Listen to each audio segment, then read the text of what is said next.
All right, welcome back, everybody. This is episode 6 of the 2023 NFL season on the Wide Eye Sports Podcast. We love to have you back. You got your boy Brenner hosting. We got Lane. We got our fantasy football expert Victor on the show today. And we got our resident Bears fan Riley joining us.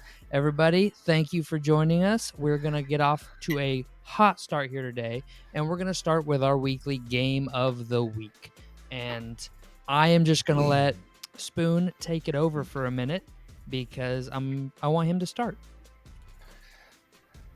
All right, so for once, I'm going to have a little bit of a homer take, and I'm going with Cowboys-Niners. I think it's perfect. It's a Sunday Night Football game. There's a reason it's prime time. Everybody is going to be watching this game. Agreed. I think it's by far the best game of the week. So two top-tier defenses going head-to-head. We want to see which one is superior. We'll find out. I think most people Riley? know which one's superior. Yeah, well, we'll see. We'll right? see. We'll see. We'll see. I believe one team lost We'll to the see. Cardinals, didn't they? I remember that right. I'm not 100% sure. Hey, man. But Everybody has a. it has a bag. It Everybody was a has a trap down game. It was a week. It's trap okay. game. Just label it a trap game. Yeah, it really was. It really kind of was. And if you look at what the definition of a trap And then game we came out the next week and beat the shit out of the New England Patriots. So You did. That was Not really something to brag about, though. But I'm just gonna go ahead and say that was the single worst game I've ever seen from a professional quarterback until I watched Daniel Jones last night. Like I was like the Mac Jones. They don't remember Nathan Peterman throwing 5 picks. I or mean, whatever it was? I would take Nathan Peterman on that day in a heartbeat because at least he had confidence in what he was doing. Mac Jones looked like a lost puppy dog. But all right, Riley, do you? that's funny. We'll go over that Yeah, later on. Riley, do you have a game of the week? Yeah. So my game of the week is going to be Kansas City, Minnesota. And a lot of this has to do with how Matt Nagy is running Patrick Mahomes into the ground. I mean, he is off to one of the worst starts of his career, and the Chiefs' offense really hasn't been putting up points like they normally do. And I think this is a game where the Vikings could come in and upset them. And really, yeah, Brenner's got his fingers crossed. But I think this will be a lot better game than the records are showing. I no comment for me on that. I'm gonna forego my game of the week because I would have picked either of those two games as my game of the week. And they both said about all you could say about it. So Vic, if you have a game of the week, Well, I was going to pick the Vikings and the Chiefs as well, but another game that I'm also looking forward to is secretly the Texans and the Falcons. yeah, Yep. Just CJ. because those are two teams that we both expected to be bad, or we expected both teams to be bad. But Stroud's looking like a solid quarterback at this bona fide point. real deal. The Falcons still don't know what they're doing on offense, but their defense is playing out of their mind They're trying. and limiting a lot of running backs as like they're shutting down Yeah. people, and it's just surprising at this point. I was saying that that's a game that I was looking forward to watching as well. really think that Texans defense is playing really good after back-to-back dominating performances against not a great Steelers offense, but a good Jags offense. I really want to see what this defense can do against the Falcons' run game, and CJ Stroud is balling out. Nico Collins has looked bona fide wide receiver 1 ready for the majority of the year so far. Granted, it's only 4 weeks, but he's looked really good. Tank Dell has come on strong as a deep threat. That offense is kind of gelling right now, and who knows, maybe it's just a flash in the pan type of thing, but I love the way they look right now, and I'm having fun watching the Texans, honestly.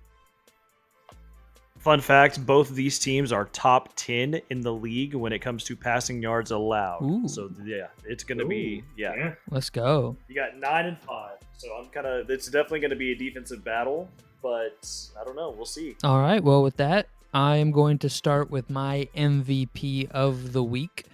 Last week, the Vikings played a game in Carolina that was fairly unspectacular, and it's my turn to have the homer take of the day. My MVP of the week was Harrison Smith. He is not being talked about. He had 14 combined tackles, 3 tackles for a loss, 3 sacks, and a forced fumble, and one of his sacks was a game ender on 4th down. The dude played out of his mind at 34 years old, and that is why he is my MVP of the week. Lane? So my MVP of the week, I think it's pretty obvious. It's Josh Allen. I mean, he went out there. He didn't make a single mistake. He balled out. 320 yards, 4 touchdowns, 150 passer rating. That's just insane.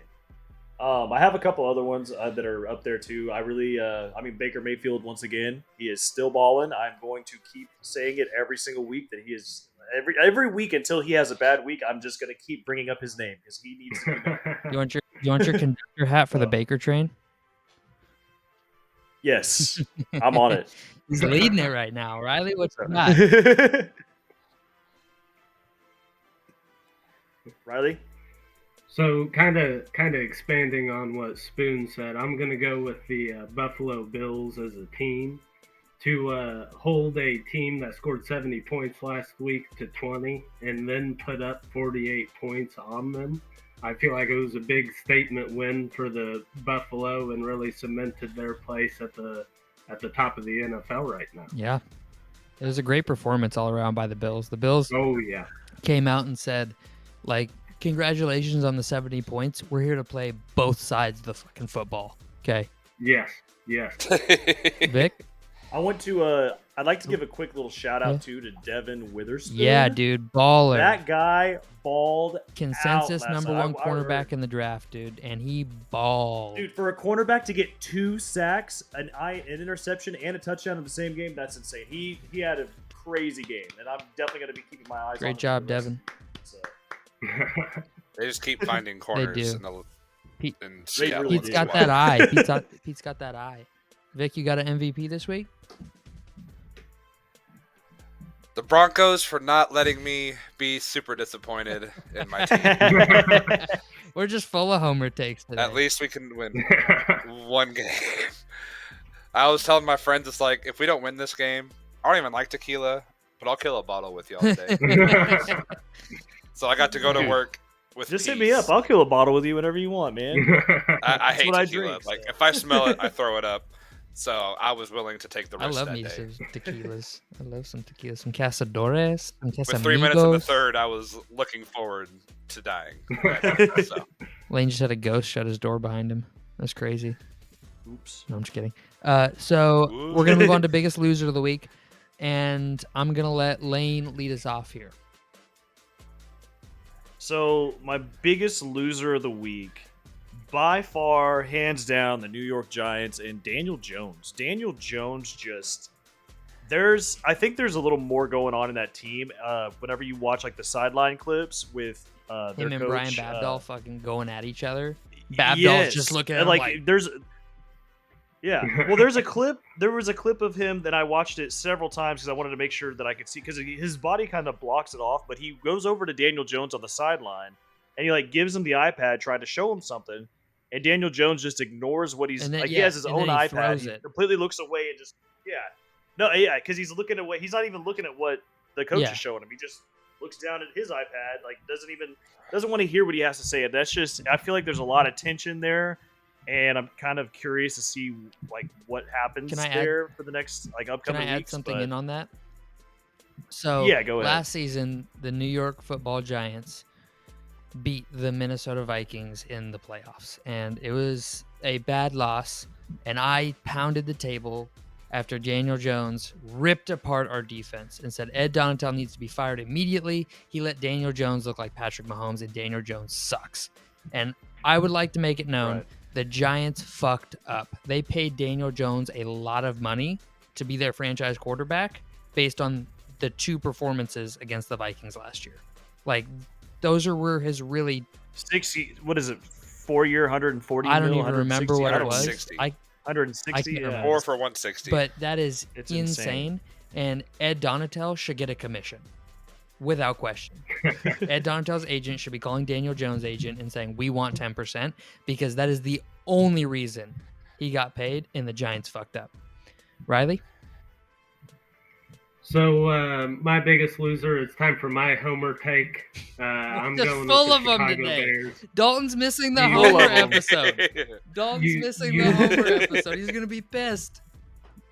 You I was gonna bring up the Bears though, but go ahead. You blow a 21-point lead. Justin Fields was playing amazing through 3 quarters. The game really turned around on that fumble when we ran a naked boot for the 9th time in the game. That's because that's the only way they can get him to throw a good pass. Well, Getsy just has a problem with calling the same plays until it doesn't work, and it doesn't work when they need it to work. But they run those same plays because those are the only plays Justin Fields can run successfully. That's why they do that. You know, like Dude, he didn't. looking at the stats for that game though, like Justin Fields did not have No, a he bad balled game out in that game whatsoever. He had a He- career game. until He the played Broncos caught on to what tremendous. he was doing. Until the Broncos Yeah. caught on. But I mean, like, But in that first half, they killed I, it. Yeah.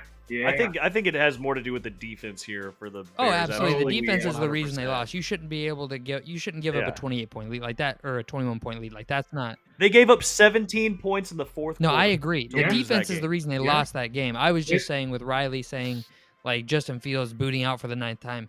They do that because that's Yeah. what Justin Fields can do well. The other Their foot times works. he doesn't play And then, well. And then at the end of the game, we have a chance to kick a field goal to go up with, I think it was like a minute and a half, 2 minutes left. And Eberflus decides to go for it on 4th and 1. And the Yep. best play they can think of Yeah.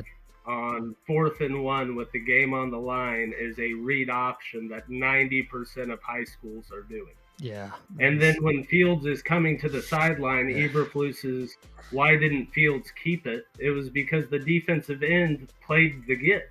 Yeah. He had to give it. He couldn't keep it. Yeah, no. That So, bad play calling there.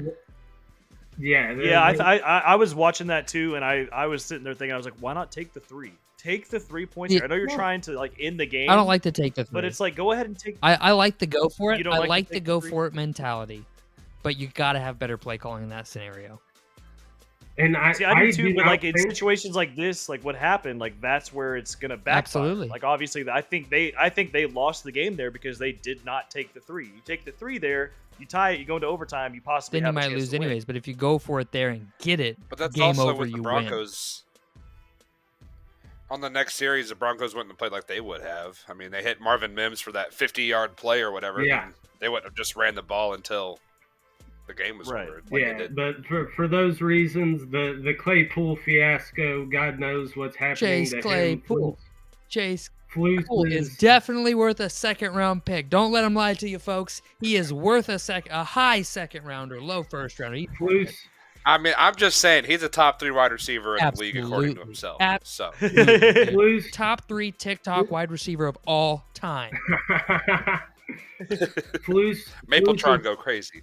Flus is telling the media that it was a game time decision, and then Fields is coming out and saying he knew Friday and that it was a choice to stay home, but all of his stuff was in his locker. I mean, this coaching staff does not know how to handle the media or the players. Oh my God, Riley, I am so sorry for the folks at home. We did not clarify at the beginning of the show, and if you're listening at home on Spotify, Riley is wearing the bag of shame on this week's podcast, and he will continue to wear the bag of shame on every episode of the Wide Eye podcast until the Bears win a game. So Riley will It's going to be a while. Yeah, indefinitely be wearing the bag of shame. I forgot to mention that at the beginning of the show. I told him I would bring him in all hot and, get him riled up, and I totally messed that up. But he is wearing the bag of shame. He will continue to wear the bag of shame until the Bears win a game. So I just had to clarify that for everybody. So are we on to the top 10? All right. Yes, I believe so. Everybody's good? Oh, before we go to the Unless you top want 10. to say your biggest loser. I was about to say, we got to get to my biggest loser. My biggest loser is the Cincinnati Bengals fans. As a Minnesota Vikings fan, I know a lot about pain. I know a lot about heartbreak. And I would just like to reach out to everybody in Cincinnati right now and give my condolences on the season because it is painful. You had such high expectations, and they are just plummeting to earth. Especially from us. I mean, yeah, just from everybody. And we all. I would just like to say you guys are easily our biggest loser of the week, and it's not your fault. And I'm sorry. And we love you, and we care about you. And if you need somebody, please reach out. We will talk, and we will be there for you. But with that, we're going to move on I'll keep my loser quick. to Vic. Oh, you got a Yep. loser, Vic? Yes. Aiden O'Connell's back because that's where he was on the entire night with Khalil Mack getting 6 sacks. I was about to So- say I was gonna Yeah. I was gonna end this whole segment with nobody mentioned Khalil Mack. Thank you. But yes, Khalil Mack had 6 sacks, so Aiden O'Connell was on his back. And Who- he still had a who decent the game, so it Bears wasn't too bad. traded? Yeah, Bears traded Khalil Mack. Who the Raiders also traded to the Bears. Yeah. When the Bears traded Khalil Mack, I was like, oh no, darn, no, please. That's my exact we reaction. had 2 sacks on the season.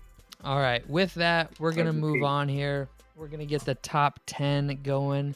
We have a little bit different setup this week. We're going to have a more consistent graphic situation going on. And I am just going to put up the entire top 10 for us. And I just want to show everybody at home. We got the Texans, the Ooh. Bucks, the Hawks, Lions at 7, Ravens at 6, Chiefs coming in at 5. Cowboys aren't on there? Wow. Oh, shit. I messed up. No. They have to be on there. They're on there. Yeah, did you I mess messed up? this up. Because the Cowboys messed are this not up. on there. I got the wrong one. The Cowboys are definitely on there. Hold on. Let me double check something real quick. I was like, woo! No, the Cowboys are Oh, definitely God. on there. I was No, Vic. shocked. The Broncos are definitely not on there, but the Cowboys sure We're as just gonna hell do are. this. Okay. I messed this Yeah, I up. know the Broncos aren't on there, okay? I I am messed not a this up, delusional so we're fan. just We gonna might have do it won this one way. game, but We're that just means gonna a do whole it lot of nothing. This way, I'm gonna stop sharing screen. Make sure we get this right. How did I mess that up so bad? 1, 2, 3, 4, 5, 6, 7, 8, 9, 10. I totally biffed on that. Where? How did I mess that up? Yeah, so man. bad? Because I was looking at the bottom too, and I'm like, damn, I didn't even. I don't know think how the I messed Texans that were up so bad, and I don't know Yeah. why it's still I- sharing. There we go. I had the Texans at 10. Yeah, And no. I was Okay, shocked that okay. they were at So, 10. I, my I bad. It figured is- I'd be the only one. Hold on. It is 49ers at 1.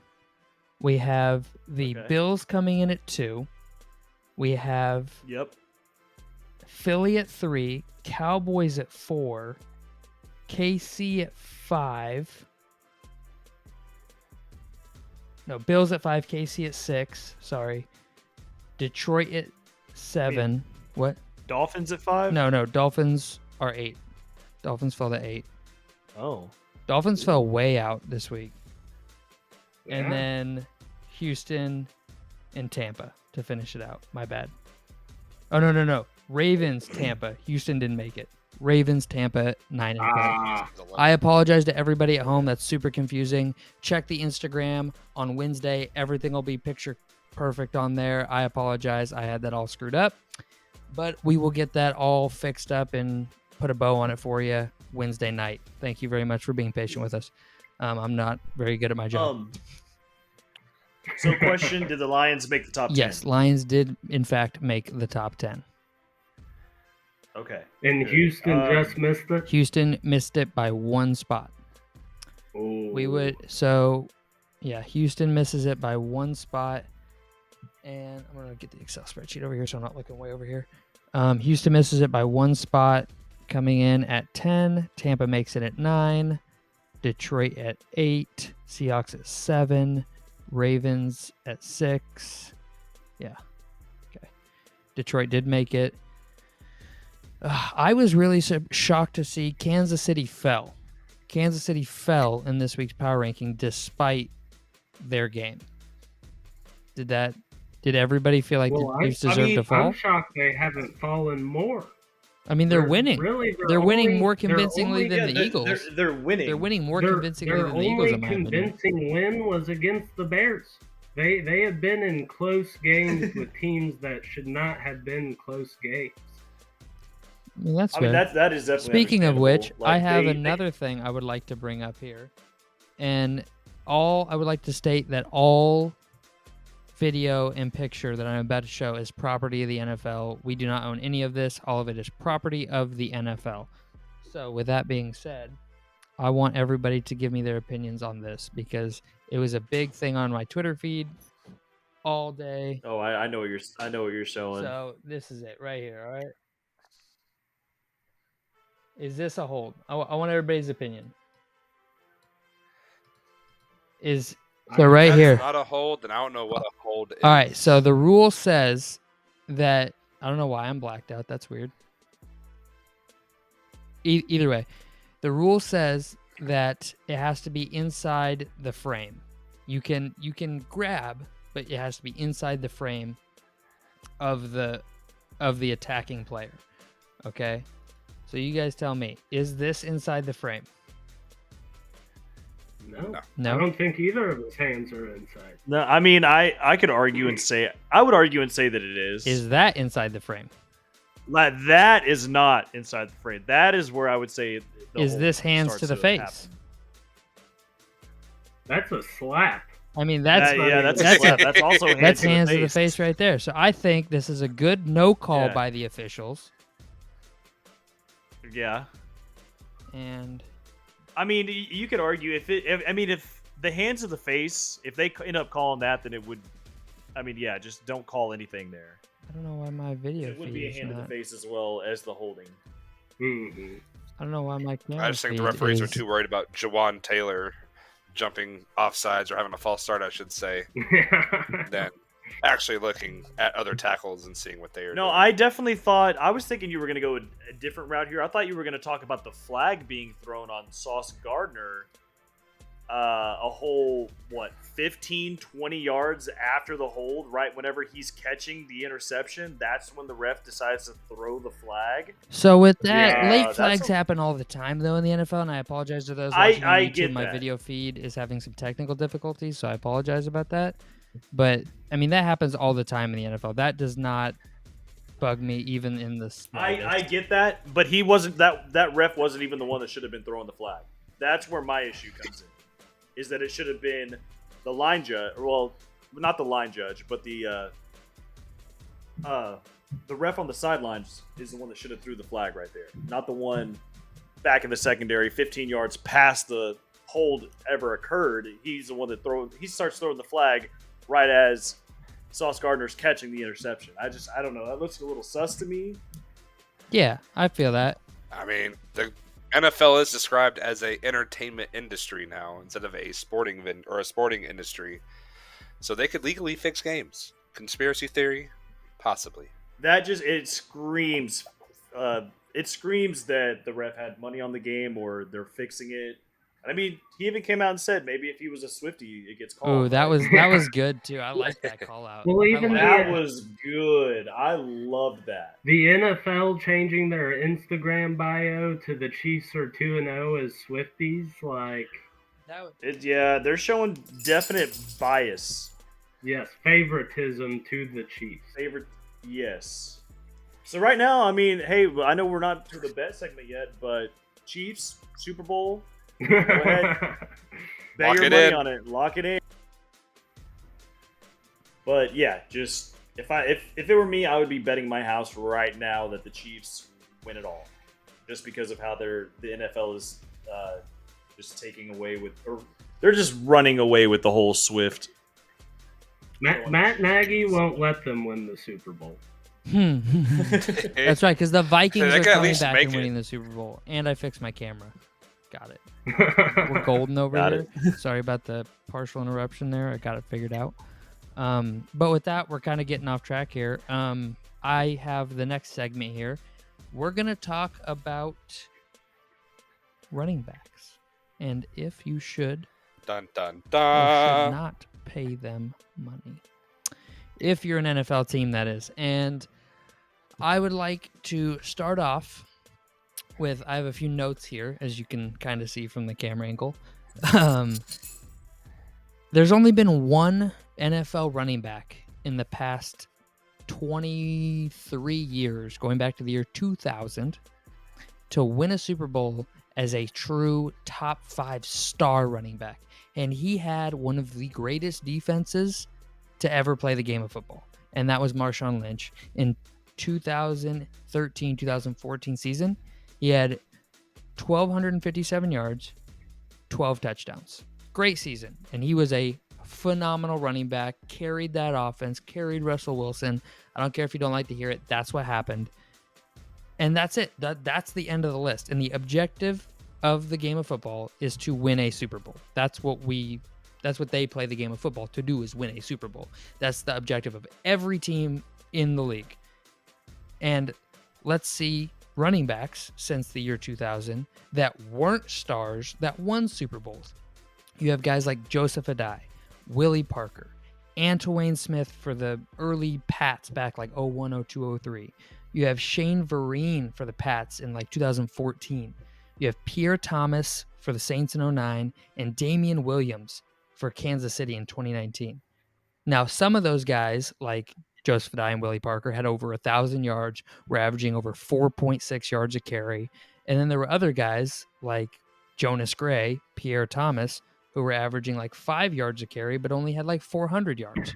So my point to all this is you can get high levels of production out of no-name running backs with a great offensive line. And I would rather pay a great offensive line $60 million among 5 guys than one player $20 million to a running back.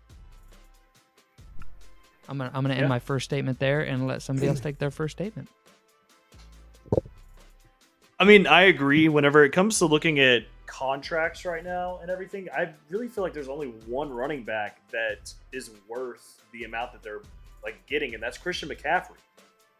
That's out of all the running backs in the NFL right now, there is only one that I can sit here and argue and be like, you know what, he actually deserves the money that he's getting, and it also has to do with the fact that he's running routes and he is an excellent route runner. Yes. It's basically like having a wide receiver and a running back at the Agreed. same time.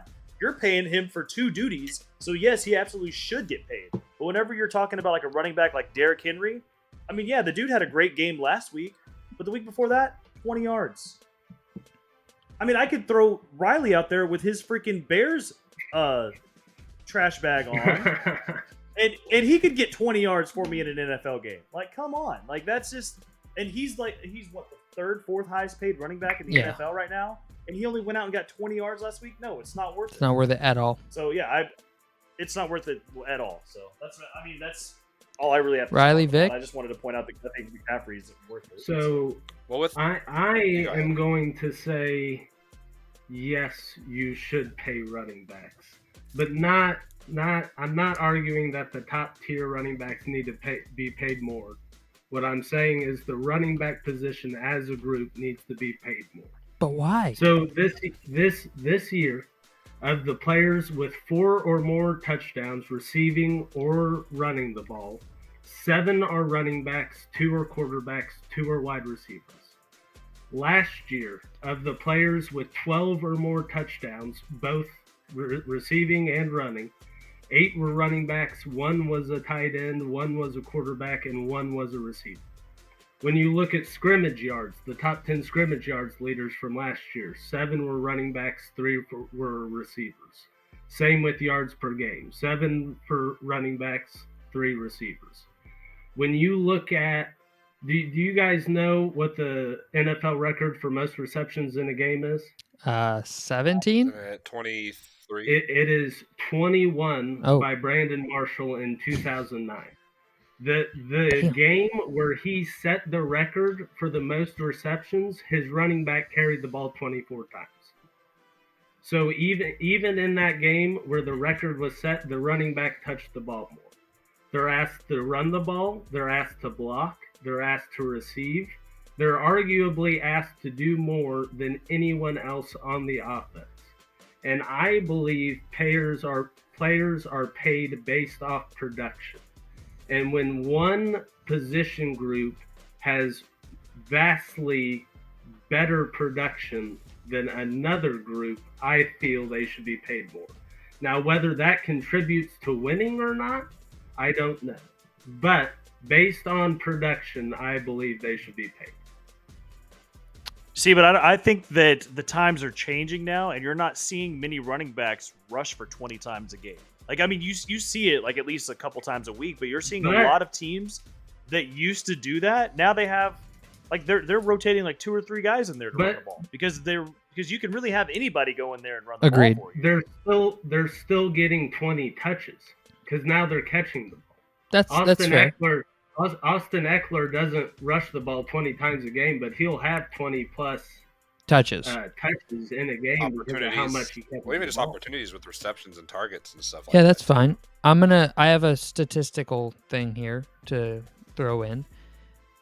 Over the past 20 years, so all my data is over the past 20 years, modern NFL, but prior to that, running backs were more important. But modern NFL data states that the only metrics that directly translate to team wins among running backs, so the only things that are always green in metrics among winning teams for running backs are pass block grade, pass block efficiency, yards per route run, and their receiving grade. Those are the only metrics that translate to team wins for running backs. Mm-hmm. That's it. After that, it's some up, some down, whatever. But those four, their pass blocking and how well they can run a route and catch and do all those things and be versatile, those are what translate into wins. And you can get that from a lot of different guys. Like, there's so many players out there that could rush for 1,000 yards in any given season if given enough opportunities. I mean, just since 2016, here's a whole list of guys that have done it that are either not starters or not even in the league now. You have Jordan Howard, Joseph Adai, Lamar Miller, C.J. Anderson, Phillip Lindsay, James Robinson, Chris Carson. I mean, all guys who were 1,000-yard plus rushers that are just no names now. Because you can get that production out of anybody as long as the line plays well enough. And so you don't need a high-end. A receiver can put up numbers without a great quarterback. A quarterback can put up good numbers without great receivers. But a running back has only one time put up truly great statistical numbers without a good offensive line, and that was Derrick Henry in 2021, I believe. Is that when he rushed for 2,000? Probably. I believe it was 21. Yeah. It may have been. It wasn't 2020 because they were fans. So 2021, he rushed for 2K without a single Pro Bowl offensive lineman, and somehow Aaron Rodgers won an MVP. I don't understand that, but that is the outlier in the situation. Kind of like Marshawn Lynch is the outlier in the Super Bowl situation. That is not the standard. That is the exception. Okay, there have been plenty of guys that have received contracts as running backs and done jack squat with the contract. I mean, you got guys like Le'Veon Bell, got paid with the Jets, busted. Zeke got paid with the Cowboys, dropped off. Now, not as hard as Bell, but he did drop off. Todd Gurley was looked at as a generational, oh my God, this guy's going to be a legend for 10 years as a running back, gone in 3 years. David Johnson, 1,000 and 1,000. He was, oh my God, this guy's crazy. He's the next Christian McCaffrey. He's going to be so good. Bounce in a couple years. Arian Foster, DeMarco Murray. You guys remember, Kuhn, you remember DeMarco Murray. You remember how good he was I remember behind that offensive line. And then he went away. And then he went to Philly. He went to Philly and he was never garbage, really the same. Right? So, and I mean this goes all the way back to like the Sean Alexander days, right? Sean Alexander had a phenomenal, all-time great offensive line. 8 years, $62 million. He had his MVP season the next season. After that, never rushed for more than 600 yards in a single season. Just a... I blame Madden for that one. Just saying. What? Madden Oh, curse. Madden curse. It's the Madden curse. Sean Madden Alexander. curse ruined Sean Alexander. No. What ruined Sean Alexander is that Walter Payton was his only good offensive lineman after that. And why Walter Payton is one of the greatest offensive linemen to ever play the game, if not the greatest single offensive tackle of all time. Like, he fell off a cliff. Like, just Steve Hutchinson left. I forget who was their center. Their right guard left. Steve Hutch left for the poison pill to Minnesota. Like, after that MVP season and that Super Bowl run, fell off a cliff because he lost his offensive line. An 2,000-yard MVP fell off a cliff, a literal, 1,400-yard cliff because he lost his offensive line. Like, there's just... He also had a nasty leg break, too. Yeah, this is true. But There's just the best way I could sum it up, and I'll leave it on this for my take, is high risk, low reward. Running backs have short lifespans with very low boom ability, and paying them is a high risk. Like, it's a high risk pay for a low output player. Like, it's just not like, yeah, they get touches, but any of them can get touches. You can throw 90% of running backs in there and get those touches and have the same efficiency. So that's all I got. Well, on that take, I think that it's not the issue is not paying the running backs. It's just if they are a first round pick, their contract lasts so long, up to 5 years, to where by the time they're at the end of their contract, the team is using them up to where they're getting, possibly 300 touches a season. And I think including all their college work, including all their high school work, they're already at over 3,000, 4,000 touches, which a wide receiver doesn't see that ever in their career. And I think I have brought this up on the podcast before, but I've talked about making running backs contracts, rookie deals, 3 years instead of You've talked to me 5, about just that. so they can I don't know if you brought it up on the show, but at a younger age. No, I heard him talking about it, and I mean, I agree. I mean, it's a smart way to think that would help balance it. him out a little I bit. do agree with that. It's a very smart way to balance it. It's And then you have that 5-year deal, but then they franchise backs for 2 years, and now you're 27, 8. Depends on whenever you come out. You're between 27 and 29. Yeah, and that's a majority. You have almost exited your prime at that point. well, the running back age cliff is 30. Yeah. It's always been 30. It is 30. It's a lot sooner now. Unless It's your not name is 27 Frank at this Gore, point for in running Well- which case you can run the ball at 50.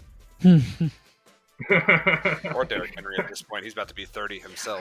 I don't But he's just a Greek god on walking the earth. just don't see it. I just don't see the way that I mean, I see both sides of the coin, I guess you could say. Yes, you want to pay your offensive lineman more or have more of that salary percentage go to other positions. But with running backs, whenever you do have that committee, it almost locks you in to if this guy's on the field, they're throwing it. If this guy's on the field, they're running it down the middle. If this guy's on the field, they're running it outside, kind of thing. And if you could have all that into one player, it kind of diversifies your offense, much like what is happening with the San Francisco. Because you don't know what McCaffrey's going to do. He might run a wheel route this play, screen this game, inside zone.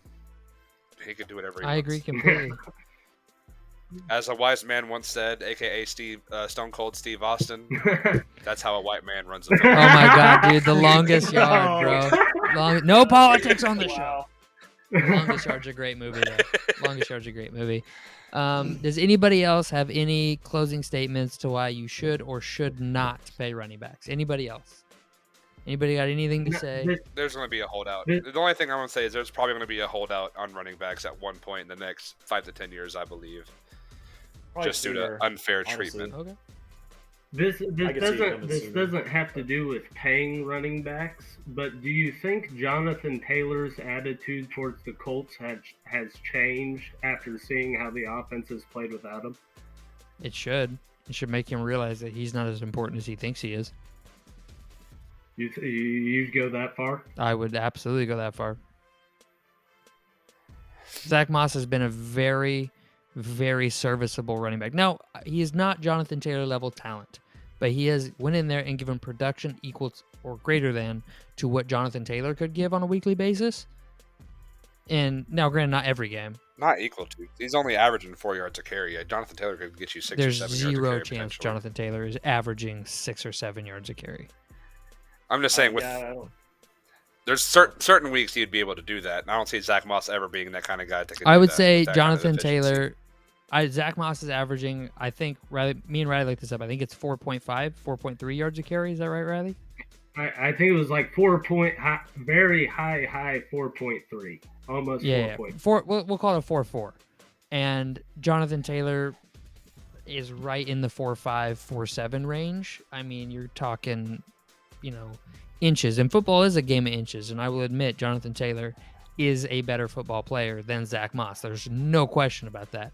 I'm only saying that you can get similar production out of Zach Moss for a way cheaper price. In the first 2 seasons, he averaged 5, 5.5, and then last year he averaged 4.5 with all of his injuries and the terrible offensive line he Brenner, had. if you are a defensive coordinator, the night before the game, are you more scared of Jonathan Taylor or are you more scared of Zach Moss? Oh, absolutely, Jonathan Taylor. There's no question about it. That's why I said he's the better player. And Like Jonathan does that Taylor. not then open things up in the pass game off the play action? If the defense is more concerned with this one back?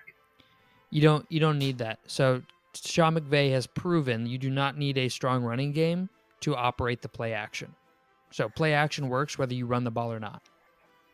Like that's just a fact. Play action works whether you run the football or not. You could run the football 10 times a game, 30 times a game. The play action will work either way because the defenders have to respect it. If they just stop respecting it, then the offense will just run the ball with whoever they want and they'll get 8 yards of play. So no matter what, the defense has to respect the play action. And granted, they will respect it more with Jonathan Taylor, and you might get a couple more fools and, a big chunk play here and there. But overall, you're talking, a couple plays a season, maybe 7 to 8 plays a season in difference. I just don't see a huge... But for a team like the Colts, does that not make a huge difference? I mean, personally, no. I mean, I don't think it adds any wins. Maybe one. Jonathan Taylor's not a 4 to 5 win guy. He's a 1 to 2 win guy. And that's a high level running back. Christian McCaffrey's a 3-win guy, in my opinion. And he's the absolute upper echelon of what running backs can achieve in the NFL today. So that's my take on it. Anybody else? Anybody got anything? All right, we're going to move on then. That's my part. So next up, we have the return of the Versus segment. We have TJ Watt versus Myles Garrett. Riley has TJ Watt. Spoon has Myles Garrett. I will let Spoon start with Garrett. All right, so looking over the past, they both played 6 seasons. I know that TJ Watt averages like a game more a season than Garrett, so he's a little more reliable. But I'm not really going to talk about stats like I did last week when it came to Parsons and Bosa. I'm going to talk more about the fact that Myles Garrett is the most successful pass rusher, and he also is the most double teamed in the NFL. Last year, he was in a. I want to share my screen. I want to show you just how it was last year. Sorry, I gotta pull. All good. There you go. So he is in a league of his own. If you guys can see this. That's showing the pass rushing rates at edge last year. He's way up here. Like Parsons. Why is Micah Parsons so far down there? I mean, he's not. Why is he so far beneath Myles Garrett? He's up there. But I'm just saying. I Yeah. just wanted to point out that like last year he was double teamed the most out of any edge rusher, and he was also the most successful out of any edge rusher. You cannot. Real quick, Spoon. Real quick. Go ahead. For those listening on Spotify, Spoon has put a pass rushing rate for 2022 chart up on the screen, and it's comparing the double team rate by the pass rush win rate, and Myles Garrett is in the far top right corner above everybody else. So I just wanted to make that clear for everybody in the Spotify audience.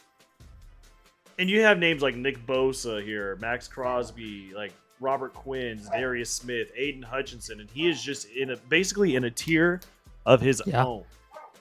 And I mean, it's hard to argue with that. So Riley, I mean, what you got for me, man? So just browsing through the stats, TJ Watt has more sacks. Spoon, you gotta stop sharing your screen. More tackles, which partially has to do with him being more of an outside linebacker than lining up with his hand in the dirt. He has more forced fumbles, more pass deflections. He has 6 interceptions in his career to Myles Garrett 0. So if nothing else, it's almost a reverse of the last Versus segment where I am saying he is more versatile. He has played more games and has more QB hits. But what really did it for me is they both been in the league 6 years. And only 2 of those years has Myles Garrett finished with more sacks than TJ Watt. One Ooh. of those seasons was in 2018 by half a sack, and in 2022 when TJ Watt only played 10 games. And when you look at their career highs, Myles Garrett has never had more than 16 sacks in a season to TJ Watt's, I believe it was 22 and a half. So when you're just browsing the stats, TJ Watt jumps off the page more as getting the job done. But I cannot deny that pass rushing chart where Myles Garrett is being double teamed more than anyone in the league. I mean, But TJ Watt is finishing more than Myles Garrett is and is making more plays all around. yeah, they're both amazing players. And we want to hear from you at home. We want to know what you think. There will be a poll up in the description, or just leave a comment of who you think is the better player or who you would take on your team. Personally, like I said, I run a 4-3, so I'm taking Myles Garrett all day. I want the run stopping ability. I want the sacks. I want that monster just holding down the edge on my defense. And so that's a I personal have thing. heard you. I have heard you say that a couple times now. Why would you run a 4-3? So a 4-3 is a little more versatile Question. for man and zone, and it's more, how do I say this? It's easier to disguise blitzes out of a 4-3, in my opinion, than it is a 3-4.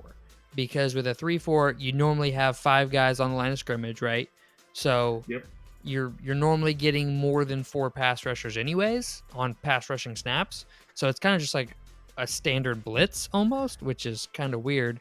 Whereas with a 4-3, you attack the double A gap with 2 big nose tackles on each side. That's a whole different ballgame. And now I would definitely run some hybrid 3-4 stuff. I wouldn't just run a 4-3 exclusively because, you got to be fluid and you got to be able to mix things up. But my base defense, especially with having a nickel out there most of the time in today's NFL, I think a 4-3 definitely lends itself to the nickel coverage way better than a 3-5 does.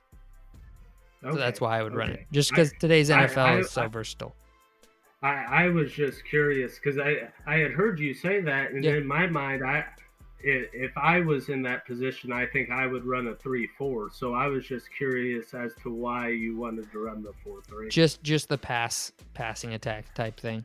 I don't like a pure nose with 2 DNs being D tackles. I don't love that because then you get the undersized guys on the guard. I feel like they don't win as much. It's more about confusion in a 3-4 than a 4-3, and the 4-3 is more about confusing with the blitzes, not just every down. Not as much stunting. You need better players, in my opinion, but that's what I was about to say. Like, my reasoning behind the 3-4 is you can accomplish pressure with less pure talent on the defense. I agree completely, but that leaves the back end susceptible, in my opinion. But all right, that, Vic, do you have anything to weigh in there? Are you good? Whenever I heard you say you ran a 4-3, I was like, this man fast as heck, man. Why aren't you in the NFL? But I wasn't thinking defenses. That was my bad. 4-8's the fastest I ever got, buddy. I'm going to be a homer and take Myles Garrett regardless, just because he is from Texas himself. He is from the DFW area. Yeah, absolutely. So, But I do like Myles Garrett as a player. I mean, perfect segue. And actually had a chance to beat because him. Vic's. Personally, I did a lot of research there, and I just tried because realistically, TJ Watt does have the better statistics, but you have to. I mean, stat sheets don't tell the whole story. You're gonna. Otherwise, Kirk Cousins is a top 5 quarterback in the NFL. You have to bring up the fact that he gets double teamed, so that's why I had to. Man, I really tried digging to try to find those double team sheets just to see if I could find something, but. Yeah, also, Myles Garrett does line up inside a lot more than TJ Watt does in certain packages as well, too. So right. But with that, Vic, you're up with your fantasy football segment. You got a little surprise for us. Go ahead and hit us. So first of all, I just want to say shout out to Christian McCaffrey for scoring a lot this week. CMC. Run CMC is going crazy. But with all that being said, with fantasy football wise, my biggest advice for this week, if we're talking about waivers, is if you do have CJ Stroud available in your league somehow still on Sleeper, he's actually 54% rostered. I would go ahead and scoop him up because he is playing like a top 10 quarterback fantasy wise. Jake Ferguson is also a very solid pickup. The Cowboys love to target their tight ends, and he has also already had 3 weeks with at least 7 targets.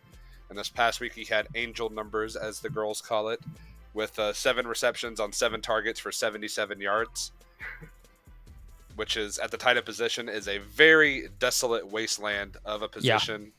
And then Romeo Doubs is looking like the main target getter right now, given Christian Watson was on a snap count. But the past couple weeks has had at least 11 targets, and volume is king. But in the meantime, I have 4 players that I wanted to single out specifically. For my start of the week, if you are streaming tight ends, if you don't have the Kelseys, the Hawkinsons, the Mark Andrews, players like those, I would look at starting Logan Thomas this week. He is currently on waivers in a lot of leagues, only 10% rostered, playing against Chicago. And whenever you're playing a tight end, you just want someone that's going to fall into the end zone and get you 6 points at this point with the state of fantasy football. I am sitting Dameon Pierce personally against Atlanta. The Atlanta run defense has looked pretty solid, and they've been limiting a lot of these running backs. They shut down Travis Etienne to only, I believe, 60 yards last week on 22 carries. And that's no bueno whenever it comes to stuff like this. No. Big no-nos. Big no-nos. This week, I think I call him the stud of the week or my breakout player of the week. It's not really a breakout more cases than not, but Anthony Richardson, I believe, is going to have a big game against the Titans. The Titans are super great against the run, but they are very susceptible to the passing game.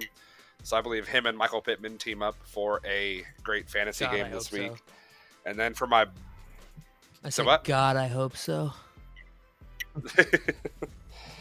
And then my bust of the week is I see the Niners trying to basically game plan CeeDee Lamb out of the game. Ooh. So I could see CeeDee Lamb ending up with less than Brandon 10 Cook's points breakout and game? hurting a lot of owners this week. Brandon Cook's breakout? Potentially, but I just think that the Niners are going to limit Dak's number one That's target fair. And try to have him beat them with somebody That's else. Fair. Can I throw out a name there? No, be quiet. What's up? No, I'm just kidding. Go for it. Josh Dobbs, the quarterback from the Cardinals.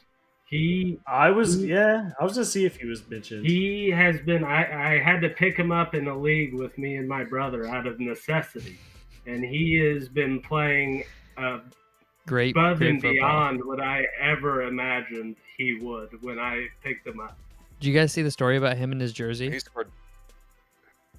Yeah, or he was trying to order it at the he went pro to the store pro to store, get it tried to ready. order the jersey, like a custom jersey for his homeboy, and they didn't even have him in the pro shop. Like, you couldn't even order a custom jersey.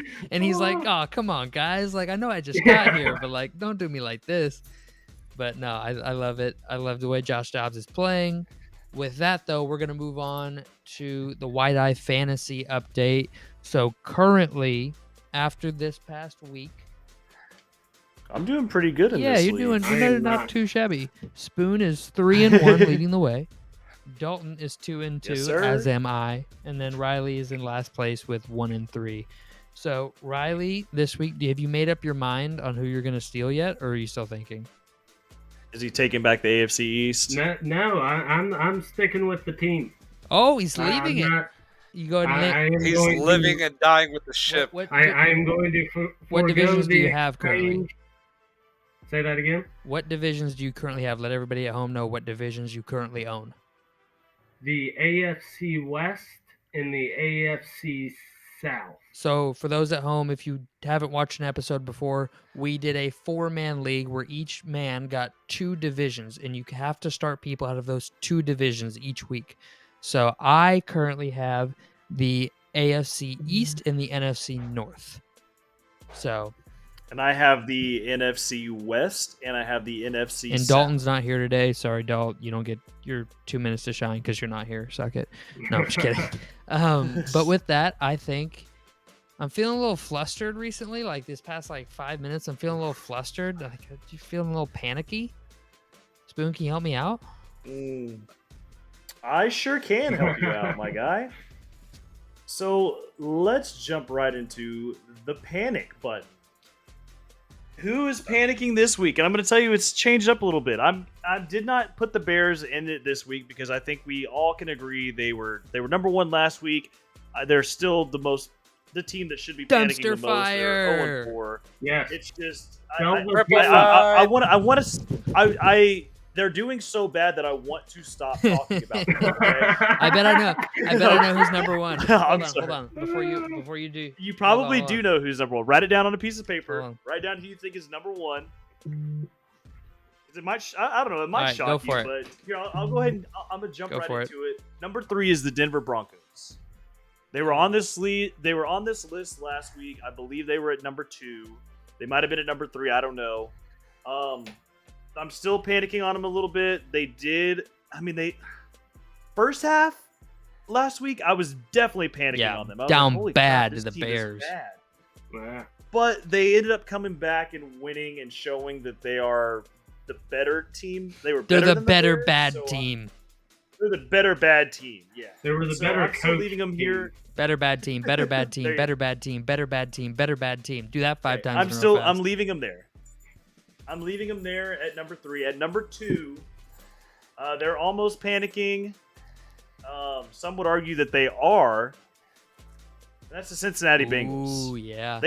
It's definitely possible that they could be number 1 next week for me, and I'm predicting them. Just wait till my bet segment. I'll talk a little more about them. But yeah, they are. Man, it's almost there. I'm almost ready to hit panic on this team. They're not playing good. No, They don't have very bad. The expectations we had for them, like you said earlier, they're just not playing up to Not that. And even it's close. sad to watch. And not against insane competition either. Right. So. My honorable mention this week is the New England Oh Patriots. no, I was They wrong. just I had missed. New York Giants. I had the Giants. I had Giants. Well, no, that's my just well, missed. fuck. I still have my thought number you were 1. Going for your number 1. No, that's my just missed, man. Damn it. You kind of screwed it up though. Because my You're right. Leave it to my Brandon. number 1 team is the New York Giants. Yeah, let's go. That is my number 1 team. Mm. Real quick though, I Let's put go. New England Patriots on just missed, just because they went into Dallas. I figured. The Cowboys did just come off of a very bad loss. They were ready to just come out and ball, and that's exactly what they did. They made the Patriots look like one of the worst teams in the NFL last week, and they're not the worst. I mean, like I don't I said, think they're anywhere near Mac that. Jones looked like a lost puppy dog that was Eating. being And beaten relentlessly. Yeah, I agree. But let's not talk about them. Let's talk about the number 1 team on this list, the team that is full panic mode after watching this. I've watched this entire game myself. I saw what was going on the sidelines the whole game. I watched how Daniel Jones was playing. I watched that offensive line basically let Daniel Jones get sacked almost every. There were drives where he got sacked 3 times in a row. I was like, this guy can't even throw the ball. And then when he does throw the ball, it's nowhere near a wide receiver or anywhere close to being accurate. He's just all over the place. He's not reading. He's not taking the right reads. It was embarrassing to watch. So if anybody has anything Over else to say or about the New York Giants- underreaction, the Patriots in the QB market next offseason. That's a right reaction. So, Well, so it's they not an haven't- overreaction? They don't think it's cannot an pick overreaction. up his 5th-year option and let him walk after the season. That's what I'm saying. They is it an overreaction to say he was in the same the draft class Patriots as will Fields, be right? in the quarterback market next offseason? Is that an I could overreaction? definitely. And hey, could they be in the coaching market? Ooh, we'll get. Let's not. No, I don't know. No, let's not talk about let's not that. get there We yet. can talk about that That's next too week. deep. Too That's much. Too deep. Too much. Too I'm much. sorry. Too much. But, All right. With that, but yeah, so that's my panic. yeah. Thank you for helping me out with that.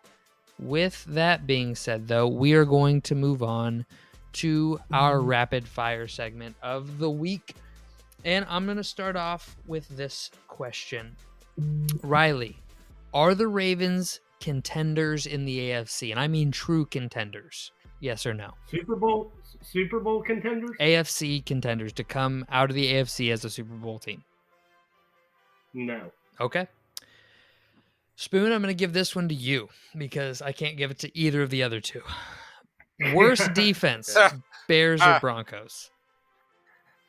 Just defense. Just talking defense here. Not team. I think the Bears? I mean, giving up 17 points in the fourth quarter to lose to another 0-4 Broncos team, I think it's got to be. Hate to see it. Hate to see Chicago struggling. You really hate to see that. You really hate to see Chicago struggling. I actually do hate to see it. that. Someday I'll get to take this off. Hopefully not. Someday. maybe week 7. All right. So next question, Vic. Were the Saints overhyped, and does Tampa Bay have this division on lock? I don't think they were slightly overhyped. I'll say that. And then Tampa Bay, if their defense can play like they're still playing, they have it on lock. All right. Spoon, are the Bengals sunk? What's up? Is their ship sunk? Yes or no? Don't got to go too deep here because you're going to talk about them here in a minute. But I'm about to talk about them in a minute. Not quite sunk. Okay. Is Buffalo's offense the best in the NFL, Riley? They put 38 up on the Raiders, 37 up on Washington, and 48 on Miami. Do they have the best offense in the league? I'm going to say yes, especially with the way, is it James Cook? The Yeah. running back? Yeah, Especially Dalvin's little with brother. the way he has definitely helped that offense and given them a different feel to it, if that makes sense. Spoon, I got another one for you. Rate What's up? the Claypool trade from last season. Rate that on a scale of 1 to 10. 10 being, oh, I love that trade. 1 being, everybody should be fired for even considering that deal. I would give it a 3. Okay. I like it. Vic, CJ Stroud, does he have Offensive Rookie of the Year on lock? At this point, no, because it's still too Okay. early. All right. I mean, he's got Almost, 62% though. passing, 1,212 yards, 6 touchdowns, 100.6 passer rating, no INTs. Everything I just named there is either within 10% of the leaders of the league or top 10 in the league. Some are top 5.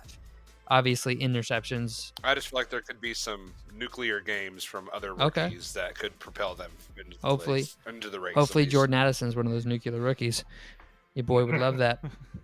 All right. So this is the last segment or last one of the rapid fire. I'm going to ask everybody this question. I'm going to go one by one, and then you're going to give me your answer. Worst loss of the week: Cleveland 28-3 against Baltimore, Bears 31-28 against the Broncos, Bengals 27-3 against Tennessee, or Pittsburgh 30-6 against Houston. Lane, go first.